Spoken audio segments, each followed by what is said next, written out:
Question number 3. What's something you would like to tell all healthcare executives? Stan's looking like he maybe has a response. Too timid? Hit his buzzer. And Stan buzzed in. Okay. Fantastic. Decision delayed is a decision made, as they say. Stan, what do you think? Could you make healthcare cost less? Make healthcare cost less, survey says. Cost too high, number 2. Lindsay and Bernie, you have a chance to beat. What's it going to be? Lindsay. Make healthcare easier to understand. Easier to understand, survey says. Sorry, Lindsay, it's embarrassing you. You should hang your head in shame. That's appropriate response. Bernie. It's all up to you. I know. Let me spend more time with my doctor. More time with Doc, survey says. Oh, you're fail. gonna get the X. Oh, you saw the mouse moving down. Yes. I'm obligated to make the sound, I have to tell Thank you. You two can hang your head in shame. We'll work on sound effects. Okay. Together. Let's see the Down. number 3 response first. So that means I won that, right? You did. Yeah. You did win. See? Yeah. You're welcome. Whoa. You're welcome. Thanks for helping out. Not the best way to win, but a win's a win, right? That's right. So, number 3, worry about care and not profits. That's what the public would tell healthcare executives. And number 1, need better follow-up and medical directions upon leaving the hospital. Interesting. Surprises me a little bit. Why does it surprise you, Bernie? I feel like we try to do that. Apparently, we don't do nearly as good a job as we think we do. So what do you do about it? So obviously, we need to be more clear.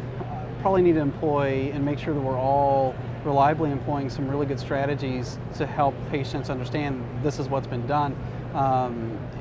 Kind of the repeat back mechanism, and making sure they have access to that information, not just what they heard in clinic, but not what they take home and lose in the car, but have access to it from home, from their phone, other places, so it's readily available all the time.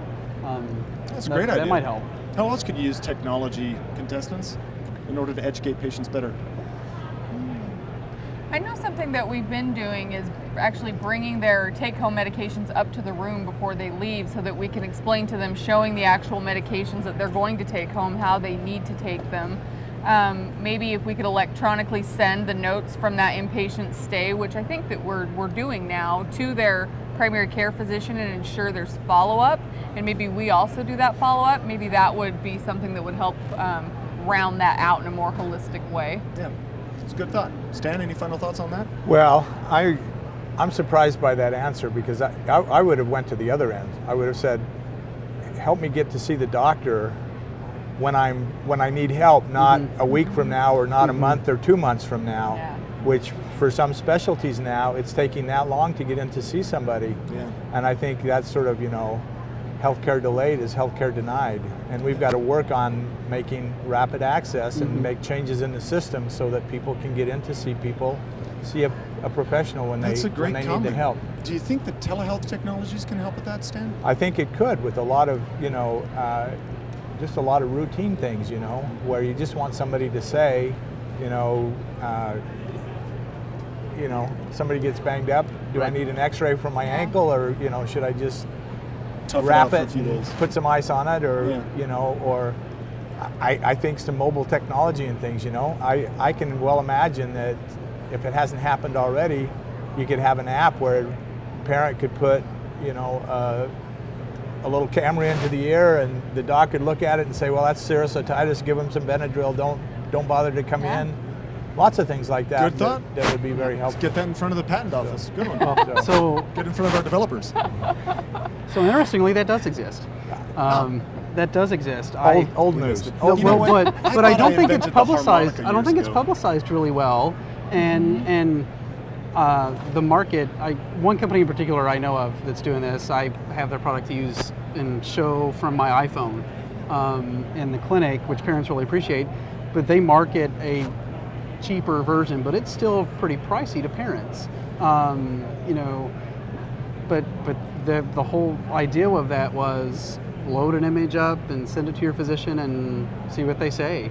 And I think there's a lot of opportunity for that with not just ears, but maybe eyes, maybe as much as we would hate to, look in the nose, is it allergies? Is that why I'm having a runny nose? Look at the skin, follow the mold. Here's my mold today. I know it's been 3 weeks or 2 years. Oh yeah, or, dermatology right? is great. Yeah. So I think that's a really good way, and a lot of these get patients involved in helping you manage their care is going to go a long way in increasing the access for the people who have to come in. Yeah. What would you say about this last comment? Worry more about care than you do about profits. Well, all of you represent not-for-profit systems. Would you Right. say that is a fundamental tenet of your healthcare systems? I think that it is, but I don't know that patients always make that distinction between a Right. for-profit or a non-profit. And I don't know that we necessarily, it's the first thing, the interaction that we have with them to tell them that we're a non-profit. I think for us, it's more about providing care that makes them not think about that aspect of healthcare, give them such a great, extraordinary experience with our healthcare system that this becomes, it's not even something that enters their mind. So, and I do think that in some states it's maybe more prevalent than I would think that it is where we're from in Utah. Okay. Yeah. Bernie, No, any comments on that? I'd agree. I think it's a little bit of perspective in that it appears we may not be doing a good enough job imparting upon our patients that we are trying to provide them the best care we absolutely can in such a way that they're not perceiving that and perceiving that we're looking for money instead of their care, and that is absolutely not the case. At the same time, there still has to be some stream of funds to be able to provide the care, the infrastructure to provide the care, the time to provide the care, all of those things, and it's a difficult balance of making sure that the patients are really aware of what we get is only to serve you better and to the best of our ability. Our chief financial officer, Bert Zimmerly, is fond of saying that not-for-profit does not mean not as efficient. That we have an Right. obligation as not-for-profits to be as efficient or more efficient than for-profit systems, and the benefit will be to the patient. Thanks very much, contestants. Stan Huff wins the round because, well, by default, and he's a great guy, so we want him to win it anyway. Have everyone feel good, right? Yes. Congratulations, and We're thanks all very much, winners. contestants. Yeah, big round of applause. Thanks for joining us for People's Choice by Intermountain Healthcare. We'll see you next time.